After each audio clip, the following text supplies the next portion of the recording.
Hello mga kaibigan, ako po si Guns Pinay. Kasama natin ngayon si Paring Hive. Maraming salamat. Ngayon lang tayo Thank nag-meet, boss. you. Sa mga hindi nakakaalam, gun enthusiast ka din pala. Yes, low-key lang, low-key. I've been doing paintings, may mga collection din ako ng guns. Tatanungin lang kita, kung pwede ka lang magkaroon ng 3 guns sa gun collection mo, ano yung 3 guns mo? 3 guns I would keep. Kasama na ba mahaba o hindi? Pwede, yes.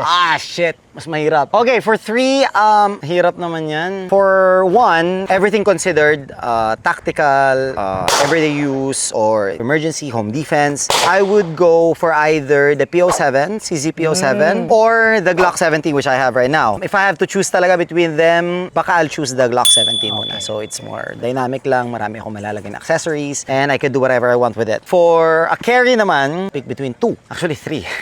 So Glock 26 or the MMP Shield Plus or a Staccato na C3.6. So I would go for a Staccato C3.6. Pero practicality and all, I really love the MMP Shield Plus. That I've carried that the most. But on my wish list is the Staccato, of course. And if I would have one PCC siguro, I would get a PCC na lang. Siguro a Banshee siguro. Or an HK MP5K. Either dun sa dalawa, maybe I would go for a Banshee kasi mas marami lang malalagay pero mas classic kasi yung HK. So, yun.